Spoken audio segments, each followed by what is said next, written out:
Hello everybody, this is Ogre Boy, and I'm going to be doing my review for the new movie Serenity. Um, the movie is directed by Stephen Knight, and it's also written by him. And I don't really know how to explain the plot of the movie because it's very, very weird, and it has a big twist, so I'm gonna try to just sum up a little bit of the plot. Um, Matthew McConaughey plays like this fisherman who lives on this little island for a fisherman and stuff, and his ex-wife, shows up and is wanting him to kill her ex-husband, and that's pretty much all I'm gonna say about the plot because the movie is really weird and it has this big twist and it's the last half of it and everything, so I don't want to give away the twist or anything. Um, the cast in this is alright. Matthew McConaughey plays the lead character, Baker Dill.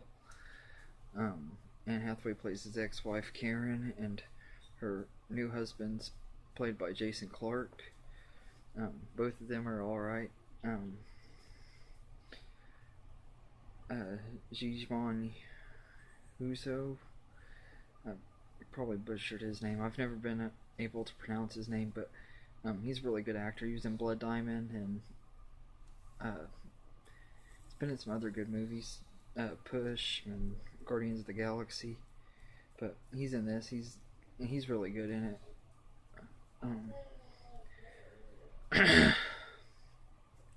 And Diane Lane plays Constance. She's kind of like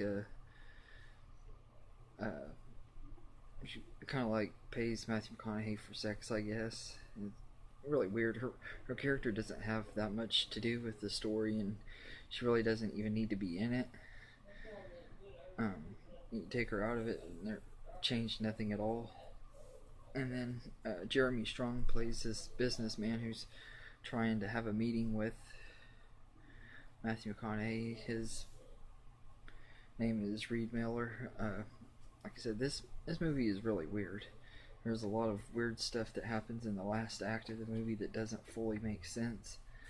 But and the cast is alright. Matthew McConaughey kind of feels like he's phoning it in. He's one of my favorite actors, and I've never really seen a performance that he's in where I didn't actually enjoy his performance. But this movie, he just didn't seem to be having fun making it, and everything. And he just didn't seem to be giving it his all like he normally does. And it may be because of the way this character was written and involving the twist why he's just so generic. Anne Hathaway is pretty good for the most part. She's another one that, like Matthew McConaughey is one of my favorite actors. Anne Hathaway is one of my favorite actresses, and both of them are okay in this movie. But Anne Hathaway's performance was alright, but their chemistry is terrible in this movie. Like, they had really good chemistry in Interstellar, but their chemistry in this movie is just really terrible.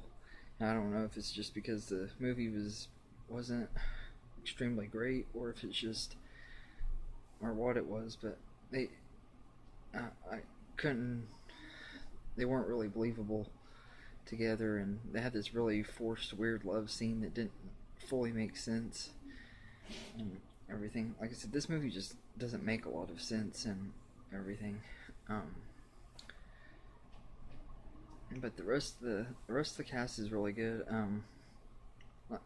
Like I said, Diane Lane, she's not like real great in it. She's not terrible either.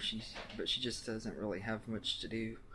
There's not really much of a reason for her to be in this movie because she doesn't really play that much of an important part in it. Like, they kind of make you think she's going to, but she's just pretty much like a side character that if she wasn't in the movie, it wouldn't have made any difference.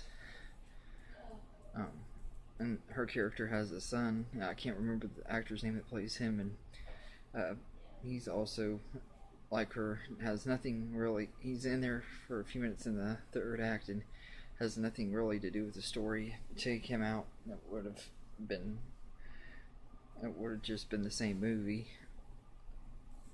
Um, but yeah, this was a really, really weird movie. I went in here not knowing anything about it except for like the little plot thing that I said about Anne Hathaway wanting her ex-husband to kill her new husband because he's abusive. That's really all I knew about it and everything. And I avoided all of the marketing and all that for it, so I just went in completely blind and everything, and it just really was a weird movie. The cinematography is pretty good. Not anything, uh, not anything mind blowing or anything, but it's pretty decent. And the score by Benjamin Wallfish is pretty good.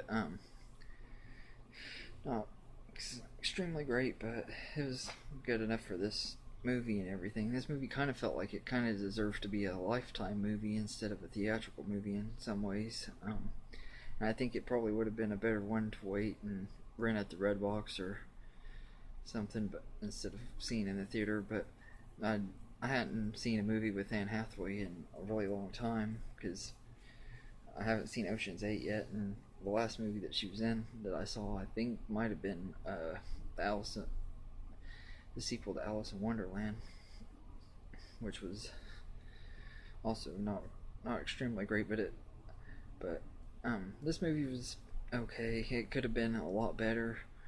I actually can't understand why a lot of people don't like it because it really is weird. Some people are gonna love the twist in it, but most people are gonna say, how does this even make sense? It's really, really silly and everything. It doesn't make a lot of sense and everything.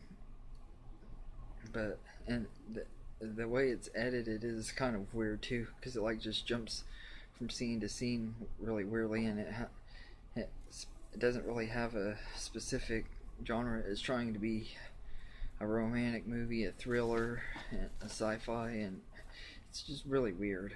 And everything. I think that all this stuff just didn't really fit together and everything. And I think this movie has some production problems, and you can kind of see them in it. But yeah, this isn't an absolutely totally terrible movie, but it's definitely not a very great one either.